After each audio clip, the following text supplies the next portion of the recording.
You're listening to the Wisconsin Vegetable Gardener Radio Show, hosted by Joey and Holly Baird. The Wisconsin Vegetable Gardener Radio Show is on the air, and it's heard on WNOV 860 AM and W293CX 106.5 in Milwaukee, Wisconsin, WWDB 860 AM in Philadelphia, Pennsylvania, WAAM 1600 AM and 92.7 FM Ann Arbor, Michigan, and KMET 1490 AM Banning, California.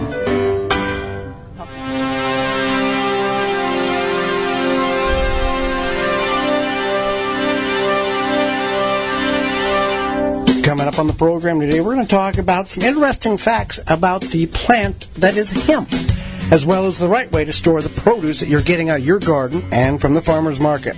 Our guest this week is author Marie Viljoen, plus your garden questions. The hour's jam-packed, so we're going to start right now.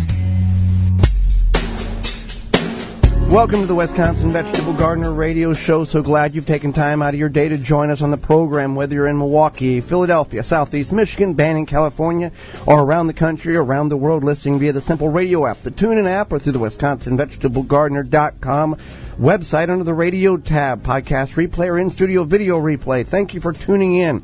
I'm your host, Joey Barrett. Beside me is my wife, co-host, best friend, and gardening partner, Holly Baird.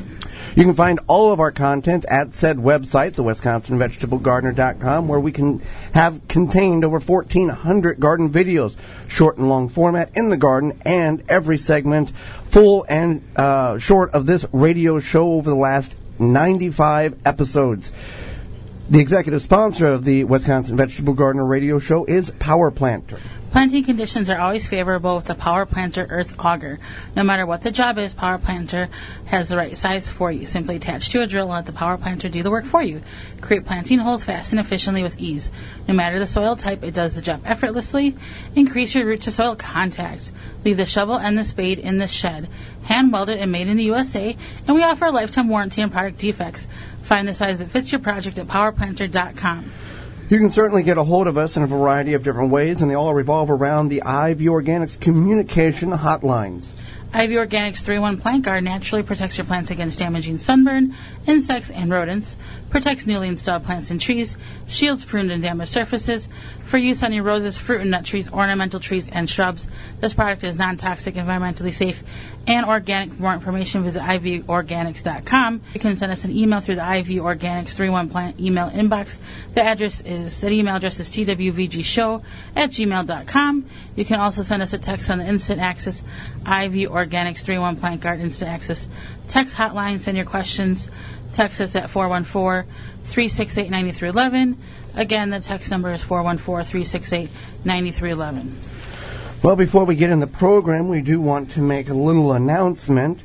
To our surprise, Holly and myself, I think it was this midweek, this past week, we were tagged on Facebook, and that's how we get all of our information nowadays, is through Facebook. The Wisconsin Vegetable Gardener Radio Show podcast version has been nominated for 3 different categories through the Wisconsin Podcast Festival Choice Awards from the Wisconsin Podcast Association. Our program is nominated for Best Business Podcast, Best Food Podcast, and Best of the Year Podcast. Now, you can we ask for your vote, because we'd sure like to win one of these awards. So here's what you have to do. It would be pretty cool. Yeah. Here's what you have to do. Just go to our website. That's the easiest avenue. I've got everything tagged at the top of the page, so you'll be easily able to find it. And just click on the Vote Now tab, or the link. It's a SurveyMonkey tab. You have one opportunity to vote. There's 10 different categories. We're in 3 of them. Submit it, and that's one and done. And you will have helped us take the steps in order to win one of, or if all of, the Wisconsin Podcast Choice Awards from the Wisconsin Podcast Association. So, did not know that was a thing. Did not know we were nominated until we were tagged on Facebook, and we would appreciate your vote on that. Awards come out early September for that particular awards there. So let's talk about the topic of the day, which is hemp, the plant of hemp. And we want to start to clarify that hemp and the marijuana plant are different. These are not the same plant. No, they're not the same plant. They are in the cannabis family, or it's Cannabaceae. I think that's how you pronounce it. Another plant in that family, so there's hemp, there's marijuana, and another plant under that umbrella is also the hops plant as well. So when you say under the umbrella, are they the same variety?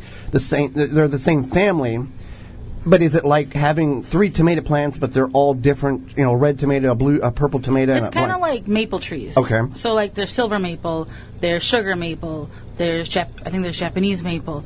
So it's kind of like that. So it's like they produce different things. Like sugar maple, you get maple syrup from, and silver maple are just pretty silvery leaves. So yes and no, they're kind of in the same family, but they're not the same plant. Okay, so let's talk about facts here, or information about the hemp plant that people may not be familiar with, that really are pretty fascinating when you get down to the actual basis of what it is capable and is used for. Yeah, so hemp is actually thought to be the first domestically cultivated plant, which means that like throughout the years purposely plant. So before maybe people would forage or whatever, this is something that goes back to probably about 8,000 years ago, found in Turkey, which was Mesopotamia at the time. Now, hemp products are legal in the United States, though the ingredients or the end products are currently imported from other countries, mostly Canada. So it's legal to use it in the United States. They are now allowing farmers in certain states to actually grow agriculturally the plant of hemp. It's heavily regulated through the USDA, and there's a whole lot of red tape that goes along with it. But currently, everything that we use, we have to import from Canada at this particular thing. Also, the hemp products that we use, the creams and the other items that you get, again, since they're not the same plant as marijuana, the hemp plant does not contain the THC that you would find in marijuana. That is the active ingredient that creates that, people say, that high that they get. So the hemp plant, you do not have to worry about that because it doesn't contain that element in the actual plant itself. Right. That's correct. So, yeah. A fun fact here is that Benjamin Franklin used hemp in his paper mill, which is one of the country's first paper mill, and the first 2 copies of the Declaration of Independence were supposedly written on hemp paper.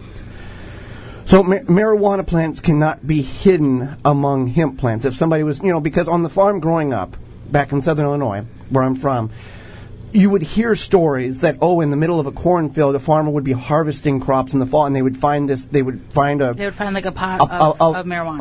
A plot. Yeah, they would go in there and hack down the corn and then hide it in there. You can't do that with hemp. I mean, you can't intermingle the 2 plants together to hide one for the other. No, so marijuana... It's not a polyculture, a plant. Right. We would know the difference. So marijuana is like a shorter, bushier plant, and hemp is a taller, it's growing for the stalks, for the fiber. More of a slender Yeah, so marijuana might get like 5 to 10 feet tall. Hemp is going to get 10 to 15 feet tall. Well, hemp can grow nearly anywhere in the world in many different types of soil, even in short growing seasons or even dry regions. So it's a very, very adaptable plant for what we can use it for. Different studies or different articles that we have found and you can find online says that the hemp plant can be used to make 25 to 50,000 different products, or are involved in the making or incorporated in that many different products throughout the world.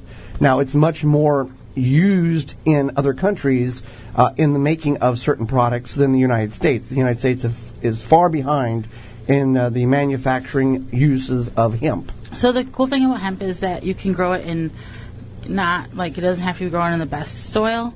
You can grow it in kind of crappy soil. But also it's 120 days till it's mature, essentially. So it has a pretty short season. That's 4 months. 4 months, yeah.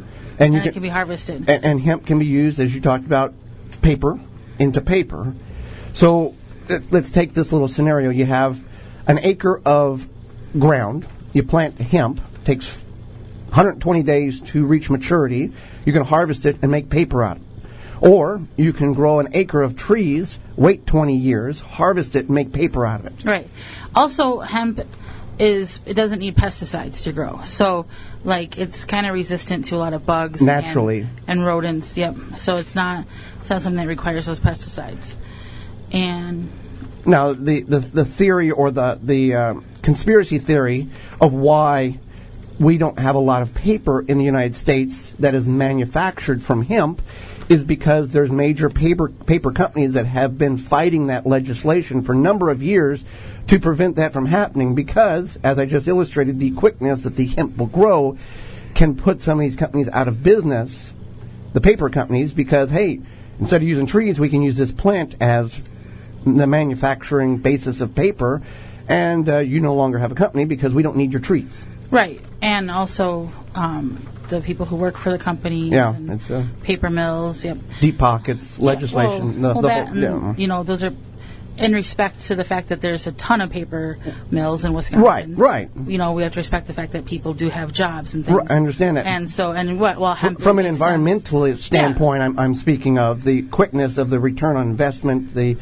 less of the environmental impact that one can have with growing the hemp. That's true, but just like anything with change, there's going to be resistance. Right. And with both hemp as paper and trees as paper, there's pros and cons to both levels that we're not going to get into. We're just stating some facts here. But aside from the paper use and the less water that goes into it and time, whatever, hemp has the longest plant fiber in the world, so it can be used, that plant fiber can be used like cloth for like ropes and also for netting and for making into bags and things like that. It has cloth-like qualities. So it's like a long string inside of the stalk is what you're referring to as a plant fiber. Yep. Okay. Yeah, so that's why it can be used to make anything from, it has a strong fiber also, and it's got like a composite material, so it can be make anything from skateboard decks to car parts and stealth fighter bodies. So if you could have a hemp stealth plane. Yeah, absolutely, because of the tensile strength of that and the intensity of that. To me, it's kind of like a really cool weed because it grows pretty well. It kind of has the same properties of carbon fiber to a certain extent. But what I'm saying is that it's not a plant that needs to be babied. Right. So it's like a weed in a sense because plant, forget, come back and harvest. Yeah, weeds are kind of resilient, and that's how hemp it seems to me to be. What else is about the hemp plant that we maybe are not familiar with? So one thing is that Henry Ford, he created a plastic car in 1941. A plastic car or hemp car? A plastic car. Okay. But it ran on hemp and other plant-based fuels. And that wouldn't go today. No, and the hemp was also the fenders were made with hemp, so that was like a plastic material. I'm sure. Hemp used to be very popular and very much cultivated in the United States many years ago. 1800s, the state of Kentucky produced half of the industry's hemp in the United States.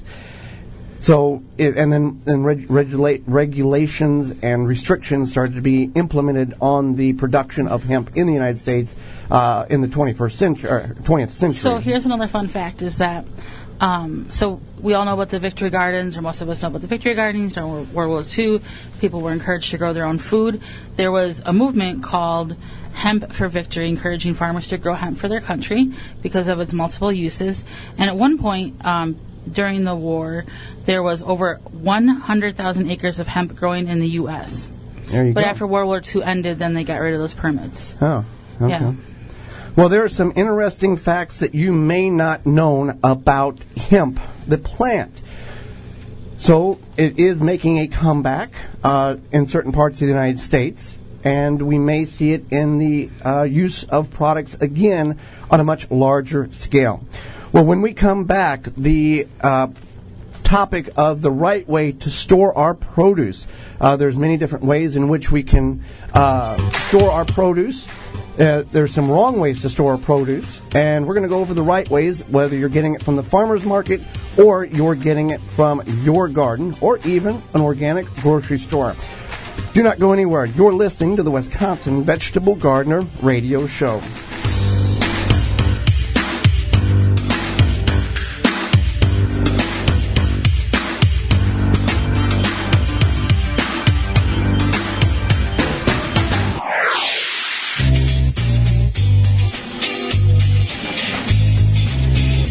question? Email the show at twvgshow@gmail.com.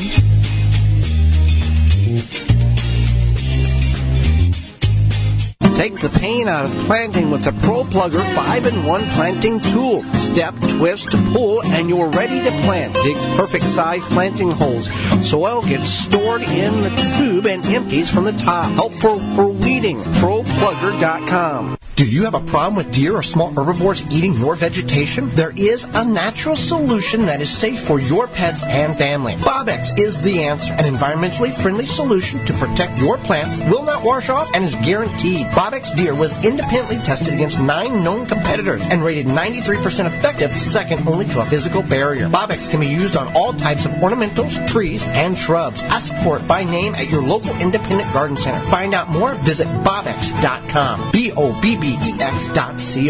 Spending time scrubbing pesky dirt off your hands after gardening? Use Workman's Friend Superior Skin Cream with added barrier protection, creating a protective layer on your skin surface, allowing for easy cleanup, all while moisturizing and healing your skin. Non-greasy, fragrant-free, and fast-absorbing. Apply first, get to work, wipe clean. This friend has you covered for whatever you're getting into. Visit workmansfriendbrand.com. Beans and Barley Market and Cafe, a neighborhood specialty grocery store for the East Side and greater Milwaukee area, where you can find all you need, from fresh produce to bakery to organic frozen dinners, from wine to fresh squeezed carrot juice. A health food store with hundreds of products, vitamins, supplements, bath and body items, magazines, cards, books, and a knowledgeable staff. Catering available, open daily at 8 a.m. The restaurant serves breakfast, lunch, and dinner 7 days a week with a menu of good, healthy, homemade food, including vegetarian and non-vegetarian specialties. 1901 East North Avenue, Milwaukee, 414-278-7878, and online at beansandbarley.com.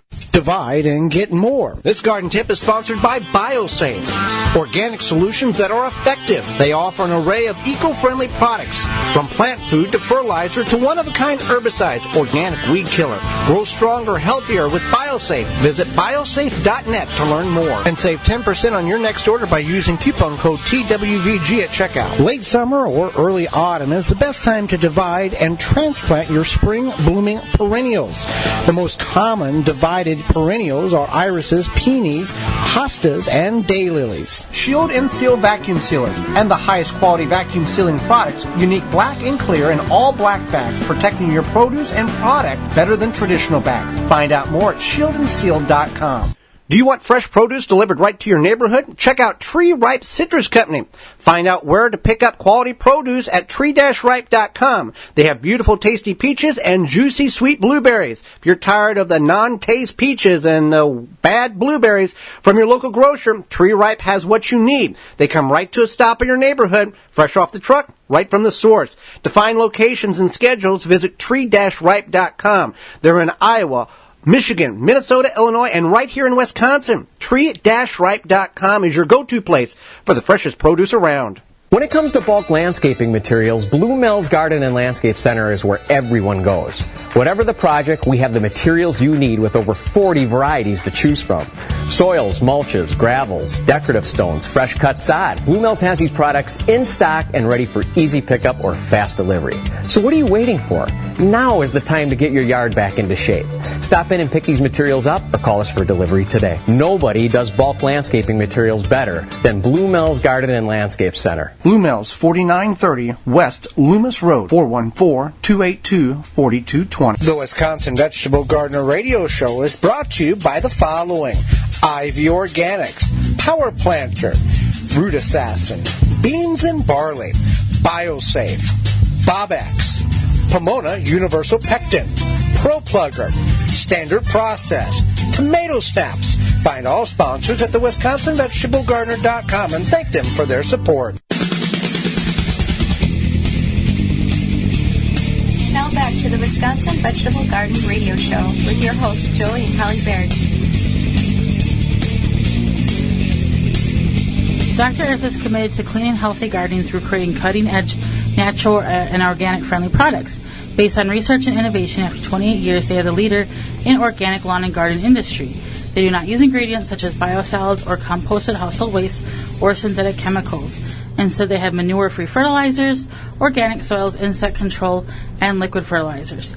If you want to grow the best quality food organically to feed your family, that is the founding principles of what Dr. Earth is all about. They have experts to find the most innovative ways to help you grow your best organically. Visit drearth.com for more information on where to buy. You get a lot of produce coming out of your garden. You've gone to the farmer's market. You've bought a lot of produce for a very little price. Or you've gone to the local organic food store, such as Outpost or Beans and Barley, and you're getting fresh produce. What's the best way to store this? There are right ways and there are wrong ways to get the best longevity out of the harvest in which you have. So we're not quite to apple season yet, but we will be there shortly. About a month or so, yeah. Yeah. So you would want to store your apples and your pears, also anything in that kind of, I think it's called the pome family. Apples or pears, store those in the fridge. They will soften 10 times faster at room temperature. However, on the flip side of that, if you get some pears, like we have a pear tree, but it's dying, but when we had a nice happy pear tree, they would be a little tough when we harvested them. So if you store them in room temperature, they're going to soften a lot faster in the fridge, so you can use that to your advantage. Most fruits and vegetables can be stored in the fridge to give it longevity, but it's a matter of how. When we talk longevity, what's the time frame? We're not talking months and months, right? We're talking weeks or... A lot of times, it depends. So a lot of times it's for like regular, normal fruits and vegetables, it's going to be a week longer, maybe a week and a half longer, 10 days, what have you. Just enough to get that extra time for you to do what you need to do with it. Right.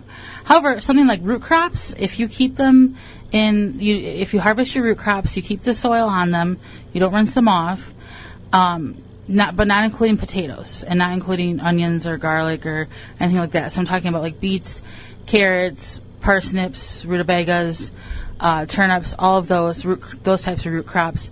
If you keep the soil on them and you put them in like a nice plastic type bag, zip top bag, then those will store a little bit longer. We had those carrots stored for how long? A year. Was it a year? Yeah. They're a little questionable, but you could probably get 6 months out of them. Yeah. And safely. then at that point, and then if you go beyond that, then you probably just want to put them in like a stew or something. Well, some of the homesteaders, they'll take a wooden box or a crate, and they'll actually put sand in there, and they'll layer their root crops in that sand. Yeah, you can do that. And then you can put it even in like a garage or something where it's towards the colder areas, but not on freezing. the ground. Yeah. Because there's that radiation and that coolness from the concrete. If you put it on a shelf up above, heat rises, they're going to spoil much quicker. Or like if you have like a back hallway or something that gets maybe a little bit of a draft. So asparagus, if you want it to last longer, you can wrap it in a moist paper towel, or you can stand them up in a glass of water and then wrap that in the paper towel. So kind of like how it's coming out of the ground. Now, all of these can be stored by canning, dehydrating, but we've covered that portion. We want to look at different alternatives of how to store the actual produce or fruit itself without breaking it down into a canned form. Right, so we're talking about like maybe you just have this one crop and you got a sweet deal on XYZ at the farmer's market for $4. Or just wherever, basically. So they do sell plastic like produce bags that have tiny little vents in those, and those are ideal for things like grapes, blueberries, cherries, strawberries, the more like soft-bodied fruits. Those are ideal, and those will keep longer in the fridge. Now, if you have fresh lettuce, it's actually best to wash it first, make sure it's dry, and then it's going to store longer for you. Even out of your own garden? Yep. Okay. So that's what's, and then you would use like, if it's not completely dry, you would take like a bag and put paper towel around it and then put it in there. Rhubarb can be wrapped in plastic and stored in the fridge. So like it seems like the stocky stuff like asparagus, rhubarb. What else is stocky? Celery. But you can also freeze the rhubarb as well. Yeah. Okay.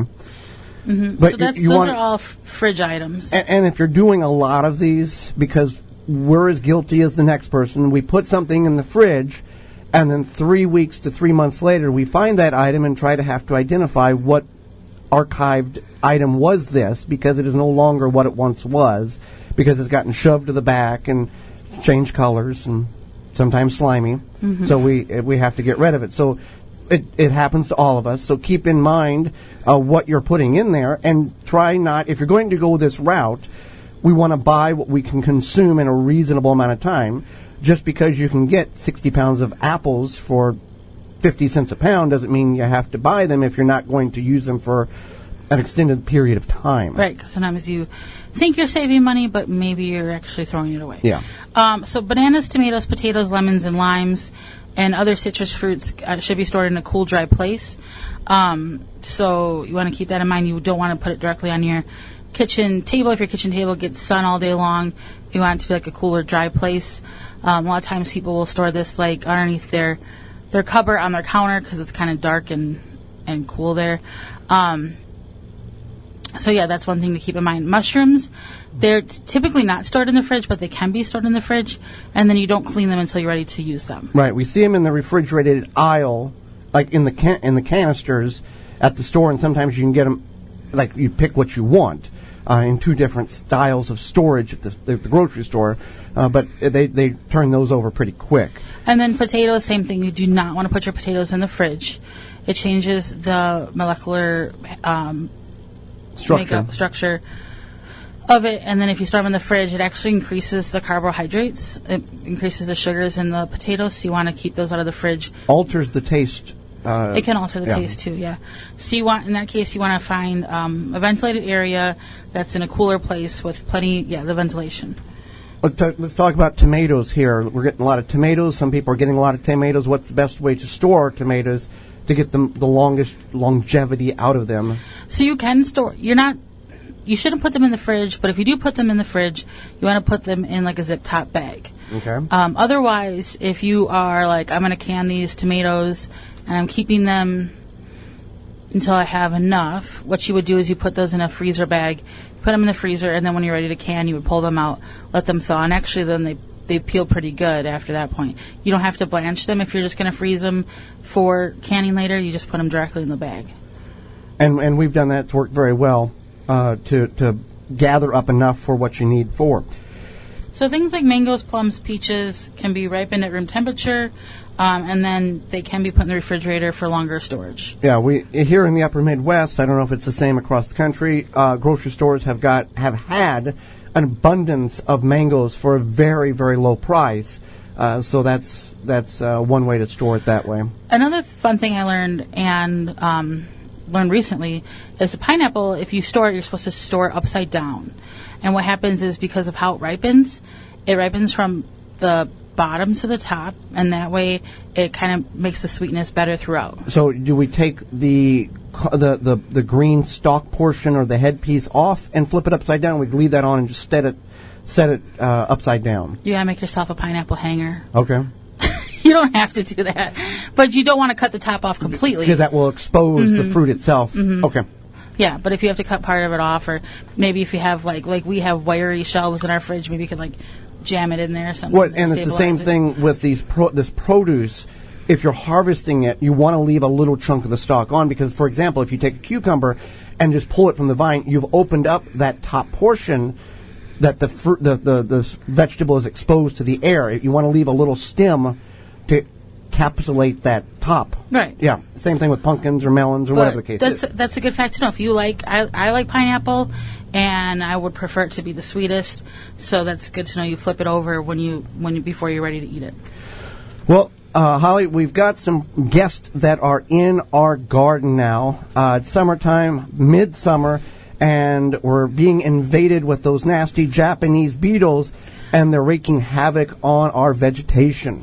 I don't know if I would call them guests because we didn't invite them. Unwanted guests. If you're looking to successfully control beetles without damaging the environment, look no further than Beetle Gone from Phylum Bioproducts.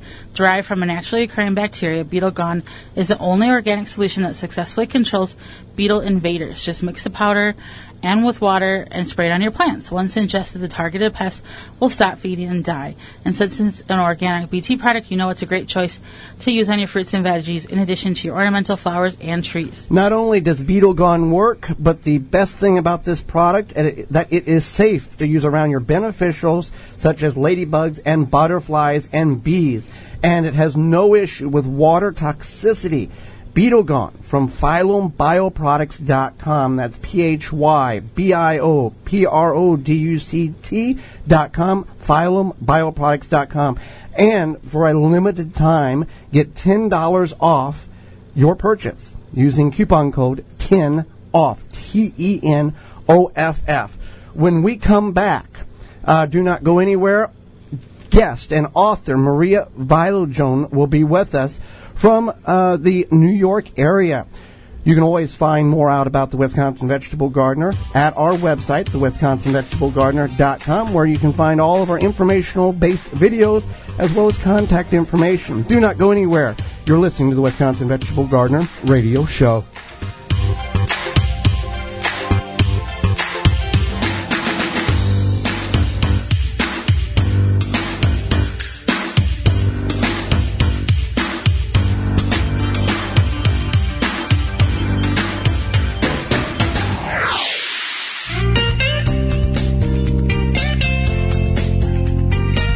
Use Twitter to reach Joey and Holly at TWVG Show or hashtag TWVG.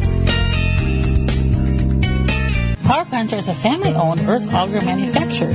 The Power Planter Earth Auger will transform your garden experience. It helps homeowners and professionals complete almost any planting or digging project faster and more efficiently than using a shovel or a spade.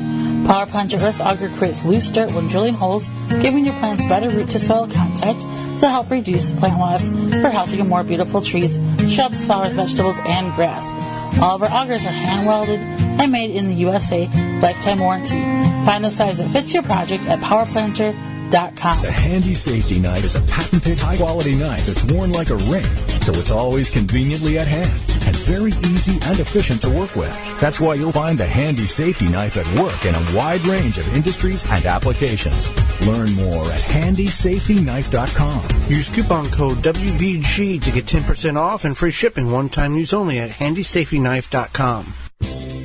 Pomona's Universal Pectin is high-quality pectin that gels reliably with low amounts of any sweetener. If you're trying to reduce the amount of sugar in your diet, you'll love Pomona's Universal Pectin. Now you can make healthy homemade jams and jellies sweetened to your taste. You can use sugar, honey, or any alternative sweetener you'd like. Pomona's Universal Pectin keeps indefinitely when stored in an airtight container. Easy to use, versatile, and comes with directions and recipes in every box. Find out more and where to buy at PomonaPectin.com. Available at most natural food stores and online.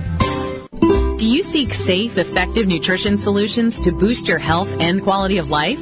Standard Process is your trusted whole food supplement manufacturer with 90 years of expertise. Our third-generation family-owned company proudly grows nutrient-rich ingredients at our certified organic farm in Palmyra, Wisconsin, enabling us to produce high-quality whole food solutions that change lives. For help identifying the best supplements for you, find a local healthcare professional today at standardprocess.com/patients. Flame Engineering, home of the Weed Dragon, the perfect propane torch kit for home and garden use. For killing weeds, no need to pull or spray. 100 other uses. Find out more at flameengineering.com. Use coupon code WVG19 to get free shipping. The number one key to healthy, productive plants are the roots. Starting from seed to full-grown plants, rootmaker.com has the answer. From seed starting trays with an innovative design that air prunes the roots, creating a fabulous root system, never again will you have root-bound plants, to multiple gallon grow bag sizes to raised beds. Rootmaker.com has your grow needs covered. Visit rootmaker.com. The Wisconsin Vegetable Gardener radio show is brought to you by the following: Clyde's Vegetable Planting Chart, Dharmaceutical, Dr. Earth, Flame Engineering, Handy Safety Knife, Hydrobox, Wisconsin Greenhouse Company, M.I. Gardner, Outpost Natural Food Co-op, Rootmaker, Soil Diva, Blue Mills Landscape and Garden Center. Find all sponsors at the WisconsinVegetableGardener.com and thank them for their support. Mark your calendars. Next Saturday, August 24th, is the beginning of the second annual Blue Mills Summer Market at Blue Mills Landscape and Garden Center. Over 40 vendors will be there, including Holly and myself. Food, crafts, canned goods, and a whole lot more will be there. There'll be entertainment and more. You can go to 4930 West Loomis Road in Greenfield, just south of Layton. You can call 414-282-4220 or go to bluemells.com. They also have the largest supply of bulk material in the area with over 40 selections for you and your landscaping needs. bluemells.com. Failure is just a part of life and gardening. If you're not failing, you're not trying. This Michigan Garden Moment is brought to you by migardener.com. With over 450 varieties of heirloom and organic flowers, vegetables, and herb seeds, all for 99 cents a pack. Find out more at migardener.com. We all have had failures in the garden, and we often see failures each year based on what we've done, what we've learned, or what we're trying new. A failure in which we've had this year in our garden is a tremendous amount of weeds. Now, we did do our due diligence and weed properly and often and worked the beds in which we grow in and removed as many roots as possible and tried to keep up with it as best as we could. So with the weeds, it has choked out some of the vegetation which we're trying to grow. So now we have to figure out what's the best move that we can make for coming years. Do we invest and convert our traditional ground garden to raised beds and reduce the size significantly, but increase the productivity because we're bringing in good soil and can control the environment in which the plants grow in much more than we can in the traditional ground? Or do we try different weed barriers or weed-prevented mechanisms in order to grow in the ground? Other failures you may encounter is plants simply dying. Maybe it's not the right variety in your area. Maybe you've overwatered or underwatered it. We can all learn from our failures. It's not wrong to have a failure. It's wrong if you do not learn from it. This Michigan Garden Moment is brought to you by migardener.com. With over 450 varieties of heirloom and organic flowers, vegetables, and herb seeds, all for 99 cents a pack. Find out more at migardener.com.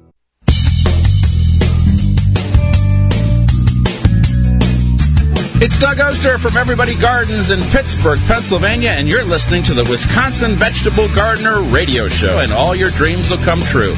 Not really, but you'll learn to garden. Holly, let's go to the Ivy Organic 3-in-1 Plant Guard Hotline and bring in our next guest. Marie Viljoen is a writer, forager, author, cook, and gardener. She resides in Brooklyn, New York, and has a very productive urban garden. She's actually originally from South Africa. Welcome to the program, Marie. Thank you very much.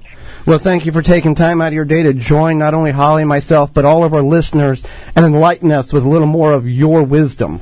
I hope I have some wisdom to offer you. Well, your blog's name is 66 Square Feet, which has a unique story and as to why. Would you share that with us, how you came up with that story or that title for your blog? That's an easy thing to do. My blog is based on the size of my very first terrace in Brooklyn, New York.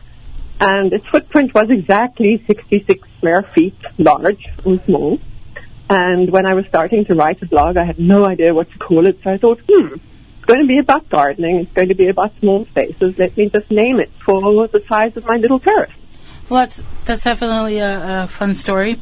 Now, since you're such an urban garden expert, what are some essentials that you feel to an urban garden versus something that you can buy from a farmer's market in regards to an edible plant? That's quite a difficult question to answer because it depends on who you are, what your tastes are, what you like to cook, what you like to eat. I live in New York City, so we have a very particular climate. We have very cold winters, very humid summers.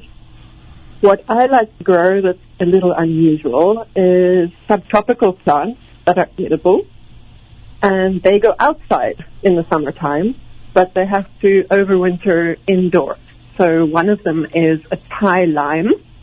It's also known as makrut. Many people might know it as a kaffir lime, but this is a name I'm trying to discourage. The K word in South Africa, which is where I'm from, is very similar to the N word in the United States. So this lime can easily be called Thai lime or makrut, and it's delicious, very, very aromatic. And it's amazing to just be able to walk out onto my terrace and pick this fresh fruit. Now, with bringing the plant in and out during the winter, how cautious do you have to be about the transition period between in and out? I'm pretty laid back about it. My basic rule of thumb is I bring them out in late springtime when the overnight temperatures are above 50 degrees Fahrenheit consistently, because the subtropicals and tropicals really don't like to be chilly. But I don't transition them gradually. They go from our really sunny bedroom straight out onto the terrace, and then they just have to get on with it. And then the same thing at the end of the season, usually in October, when the nights dip below 50 degrees Fahrenheit, I bring them indoors again. So it's all temperature based on when it comes in and goes out and back in? Pretty much. Okay, so you are very much into foraging. This can be intimidating for a lot of people. How does one get into foraging? Well, that's a hard question to answer, because foraging is kind of something that's become really popular, and it's not something anyone used to define as foraging. I grew up going to hunt for mushrooms in the fall, for example. It's just something we did. We didn't say we were going foraging. So for me, now that foraging is kind of trending and it's got its own hashtags, my advice generally is, why do you want to get into foraging? Are you interested in wild foods, new flavors? If you're really intimidated about plant identification, it's a great idea to go with someone who is very good at identifying plants. They don't have to be a forager or into edible plants, but you have to learn to ID wild plants. And the best thing to do is start with the first plant you see. What is it? Is it a tree, a shrub, an annual? Learn the differences between those things. You can use a plant app. Picture This is a pretty good app. And then you need to cross-reference. Join a Facebook group online for plant identification, or an edible wild plant group. And there are tons of books. There are really good books available that help you with plant identification, foraging field guides, and now recipe books as well. So there are all these resources. But the first thing you have to do is go outside. It's a little bit like gardening. You just have to be there. So go out, take a walk, and see what you find. So what are your go-to foraging plants there in Brooklyn whenever you go out? I don't really have go-to foraging plants. Every month is different. Every season, as you know, you're a gardener, has different plants. And what we find in Brooklyn is pretty much what we find all over the United States, depending on geographic region. So right now, we're in August, and what we're foraging at the moment is things like chokecherry, which is a species of aronia. Rose hips are in season, which are these amazing fruits that roses make. Elderberries are in season, so they're a great plant to forage if you want to make syrup to use through the winter and to ward off colds. There's a lot of stuff. Every month is different. Okay, great. Now, you have two books. One is called Forage, Harvest, and Feast, and the other one is called 66 Square Feet. Can you tell us more about each of them, a synopsis, and maybe something fun or interesting about each of them?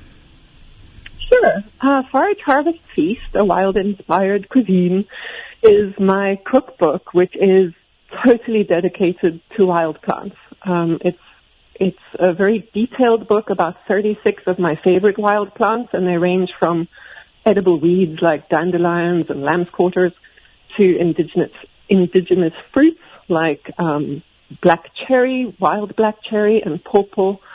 And every chapter is about one plant, and then I have tons of recipes for each plant. I really wanted to write a book that gave people the confidence to use a new and unfamiliar ingredient, to show them really the range of that ingredient. So in the book there is everything from cocktails and syrups and cordials and ferments to snacks, appetizers, soups, entrees, desserts. It's the whole thing. So that's Forage, Harvest, Feast, and Wild-Inspired Cuisine. And then my first book, 66 Square Feet, was pretty much based on that first little terrace. We're now 4 terraces later. We've moved. And it's a look at New York from the perspective of a gardener and a forager and someone who likes to shop at farmers markets. So 66 Square Feet, the book, is really designed to give readers an impression of New York City that most people do not have. I'm not writing about Times Square and Broadway and millions of people. I'm writing about gardening month to month, right from January through to December, and then shopping at farmers markets, what's available, and foraging and enjoying New York's green spaces with a menu, a full-on menu for every single month and chapter. So it has lots of recipes in it too. Well, in the 66 square feet, many people, I'll categorize some people in that realm, think of New York as just being tall, high-rise buildings and a food desert. But there is a lot of individuals, such as yourself, that grew and grow in very small areas in the heart of the city. Exactly, and I would think of New York as the absolute opposite of a food desert. I mean, there's the obvious thing in all the restaurants, but there are tons of farmers markets, probably more than in any city in the United States. And these farms are really quite close to the city. And then there are people like me who are just driven to grow food and plants on their little rooftops, on their terraces. And there are lots of community gardens as well. So in terms of green and growing and food, New York is actually a very exciting place to be. And I find that what draws people to the small spaces that I garden in is this surprise that you can actually grow food to eat in a small space. But it's so easy. You need containers, you need some kind of growing media or soil, and you need the plants. And the most important thing is you just need to begin. Buy one plant. If you're a cook, buy a thyme plant or a parsley plant and start tending that plant, looking after it, and you'll grow and acquire the confidence to grow these plants in super small spaces. Obviously, I'm not supporting myself completely from a very small terrace. But every day I cook, almost every day, and I walk straight out to the terrace, pick my herbs, pick my arugula from the window boxes, and it gives you a real sense of connection to the seasons, to real food. You know that it's grown organically if you're an organic gardener like I am. And it's fun. It gives you a lot of pleasure. Well, that's fantastic. Now, where can we find out more about you and your blog and your books, etc.? You can find me on Instagram at 66 square feet, the number 66 square feet. I post there daily with lots of my forages or gardening adventures. The blog, it's probably the oldest blog in the world, but it's still there, 66squarefeet.blogspot.com. And if you're interested in exploring wild foods, Forage, Harvest, Feast, a wild-inspired cuisine, is my latest book. Well, we greatly appreciate you taking time to join us on the program and not only enlighten Holly and myself, but all of our listeners with your wisdom about small space gardening. Well, it's been a pleasure. Thank you for having me. Well, absolutely. And when we come back, it's all about your garden questions and our garden answers. You can certainly submit a question at the WisconsinVegetableGardener.com and or at twvgshow@gmail.com. You're listening to the Wisconsin Vegetable Gardener Radio Show.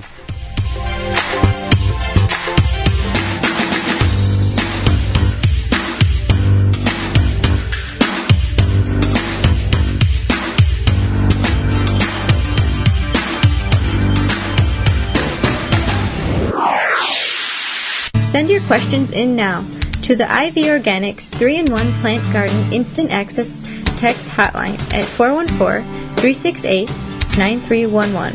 That number again, text 414-368-9311 and send your garden question in.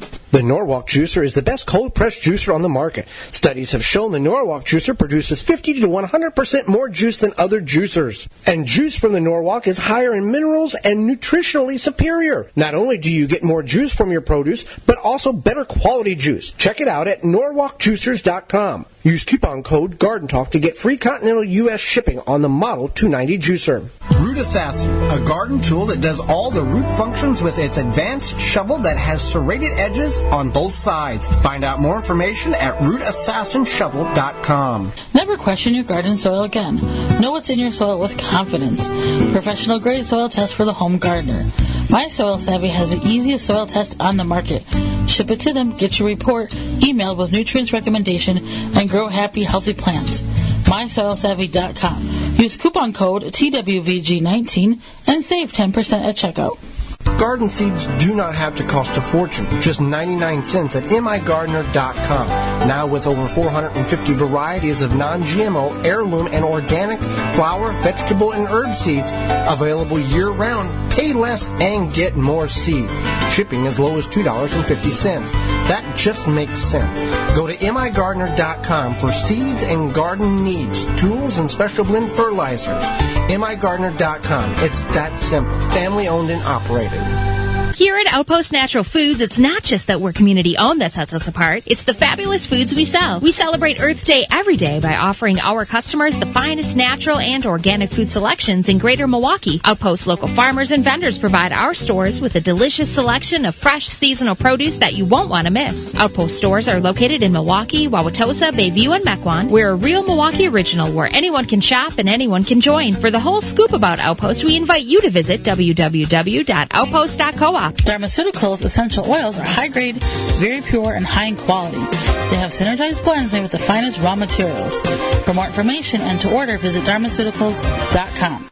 The new way to support your tomatoes, wrap it and snap it. Tomatosnaps.com. Blue Mel's Garden and Landscape Center offers an awesome selection of high-quality garden and landscape products. We have just the plants you're looking for: annuals, perennials, veggies, herbs, and more. Plus, you can always count on us to answer all of your questions and offer expert advice. Blue Mel's also carries the largest selection of bulk landscape materials in the area. Enjoy a beverage from our coffee shop while your kids run around in our huge playground. Join our growing list of highly satisfied customers. Visit the garden center that offers everything you're looking for. Visit Blue Mel's today.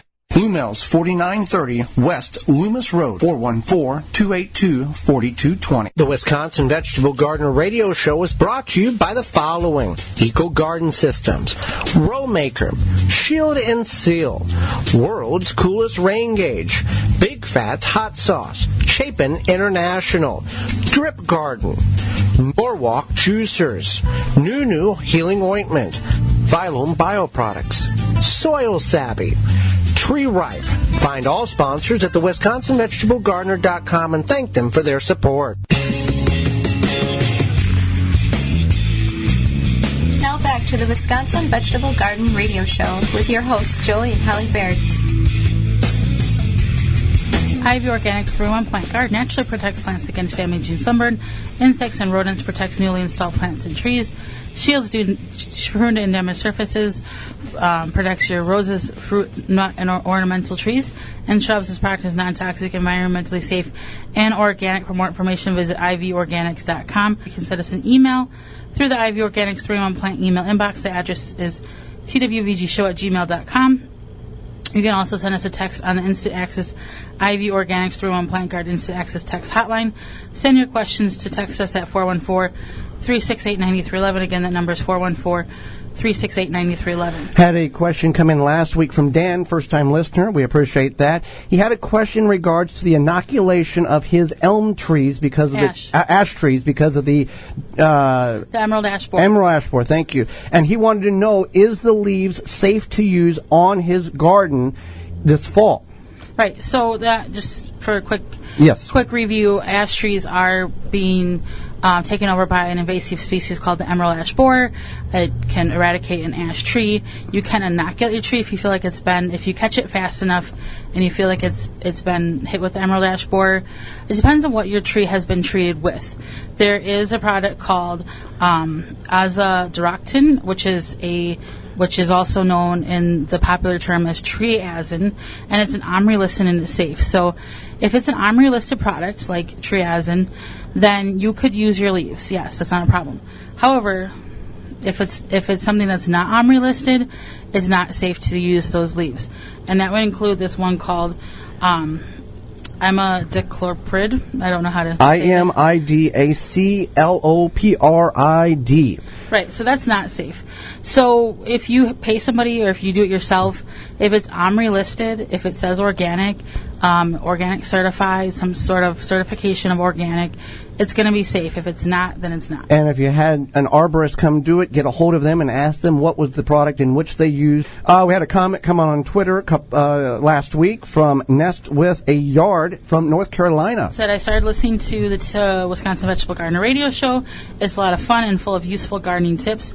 If you're looking for a podcast to pass at the time at home or on your commute, try the Wisconsin Vegetable Gardener radio show. Thank you for keeping me entertained on my commutes. Well, you're very welcome. We appreciate hearing comments like that come in from all over the country. Here's a canning question for you, Holly, since you're a multi-award winning Wisconsin State Fair canner. I am new to canning, and I see people on Facebook having their jars cooling upside down. Is this okay to do? No, you don't want to turn your jars upside down. We have new food technology, new canning technology, up-to-date technology. The reason why people did that back in the day was to get the paraffin wax to the top of the jar and have it set. That is not necessary anymore. Let's go to the IV Organics 3-in-1 Plant Guard hotline and bring in, we've got a question from a caller. Hello, you're on the air. Hello, you're on the air.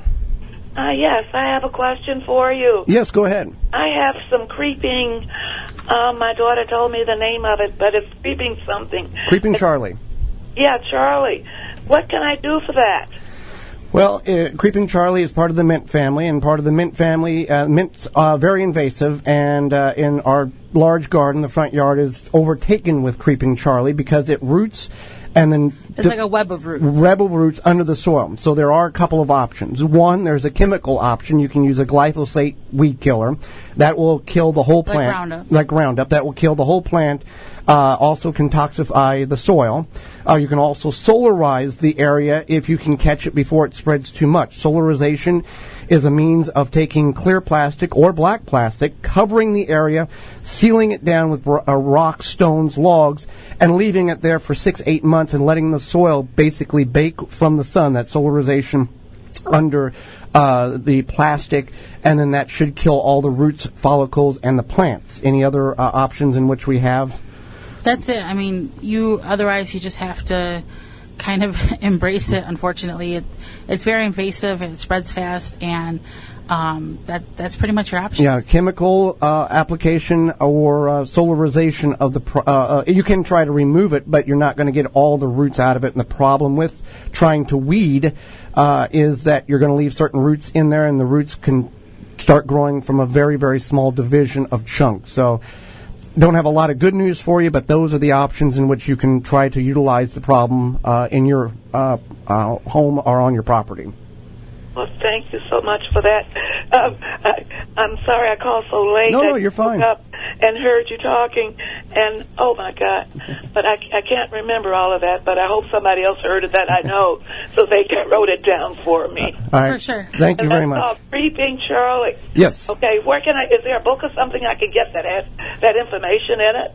Yeah, you can you can get a hold of us. If you stay on the line, we can get your contact information, and we can get the information to you after the show.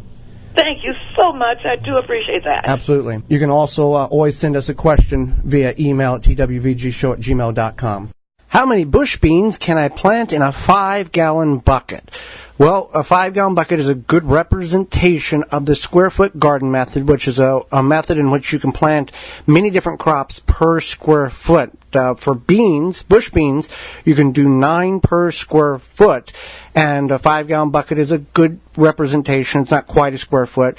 For other examples, in a 5-gallon bucket, you could do 16 radishes, 16 carrots. So it's a good chart to look at, a good guideline to grow a lot of produce in a very small area. I have harvested my garlic in late June and hung it in the garage to dry. The plants are all brown. Does this mean that the bulb is at a point where I can cut the tops off and store the bulbs? Yes, that is correct. Once the tops have dried, you can cut the stalk off. We usually cut it about 3 inches above the bulb. And then you can put it in a cool, dry place out of direct sunlight, or not in the fridge, and not in a closed container, unless that closed container is such as a paper bag to where it can breathe. If you put it in a plastic bag or a mason jar or something like that with a lid on it, it's going to mold and it's going to rot because it's just that it needs to be able to breathe properly. Also, now is the time in which you can select the largest bulbs that will in turn have the largest cloves in which you can plant coming up this fall. So you can continue to reuse the stock of garlic that you have. Now we go through and pick ours. We've got several varieties: Spanish Roja, German Hardy, Georgia Crystal, Purple Galaxy. And based on the variety of garlic, that will indicate how many cloves typically are in a bulb. Some will have 4 or 5, others can have 15. The ones that have more are smaller in stature. That's just the way it is. It's not like you're going to get a massive clove off of a traditionally small sized garlic bulb. So keep that in mind. And we always grow hardneck garlic in the northern portion of the United States. Softneck can be grown and can be grown successfully. We just find that the hardneck variety is better. In addition to the hardneck variety, if you're planting garlic for the very first time, in the spring you're going to have what is called scapes, which if left alone will create a seed pod. But if harvested early, which is recommended, you can utilize those as another harvest. You can saute them, make pesto out of them, do a lot of things with them. And you want to remove that scape as you see it start to curl, because then the energy will be put into bulb development instead of seed production. So, yes, go ahead and save your garlic. If you can get it from the farmer's market now, that would be a good time as well. And plant the largest cloves for the best bulbs in the spring. Before we get into what's coming up next week on the program, Holly, remind them about the executive sponsor. The executive sponsor of the Wisconsin Vegetable Gardener radio show is Power Planter. Planting conditions are always favorable with the Power Planter Earth Auger. No matter what the job is, Power Planter has the right size for you. Simply attach to a drill and let the Power Planter do the work for you. Create planting holes fast and efficiently with ease. No matter the soil type, it does the job effortlessly. Increase your root to soil contact. Leave the shovel and spade in the shed. Hand welded and made in the USA, we offer a lifetime warranty on product defects. Find the size that fits your project at powerplanter.com. Tune in next week to the program. We're going to go over things that you need to know before you bring your potted plants in for the winter, as well as what leaves are good for the garden and how's the best way to apply them. And our guest, author Summer Rain Oaks, will be with us, and your garden questions will get answered. So tell your friends and do not miss it. Miss any portion of this program or want to revisit it in its entirety, you can do that in a couple of different ways. One, by going to your favorite podcast providing website and searching the Wisconsin Vegetable Gardener radio show. You can also go to the WisconsinVegetableGardener.com, clicking on the radio tab at the top of the page for full length, or the highlight tab on the right hand side for segments of all past shows. Until next week, for Holly Baird, I'm Joey Baird, and we will see you in the garden. You have been listening to the Wisconsin Vegetable Gardener radio show. Tell a friend and join Joey and Holly again next week so we can all grow together. The Wisconsin Vegetable Gardener radio show is a production of the WisconsinVegetableGardener.com in association with WI Garden Media Broadcasting, live from the WNOV 860 AM and the W293CX 106.5 FM, Courier Communication Studios in Milwaukee, Wisconsin.